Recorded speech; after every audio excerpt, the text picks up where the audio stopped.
11 kelurahan, masing-masing ada permata Persatuan Majelis Taklim. Jadi hari ini adalah pergantian kepengurusan 2022-2027. Kemudian yang hadir ini adalah seluruh perwakilan dari kelurahan dan permata semua. Jadi hadir pada hari ini 43 majelis taklim, ya, keterbatasan tempat. Ya, kemudian diharapkan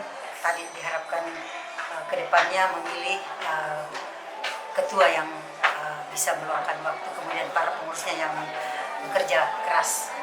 Kami berterima kasih juga kepada panitia yang bekerja keras dalam acara ini sampai sukses. Oh, Ibu selaku ketua ya? Ketua. Sudah berapa periode? 3 periode?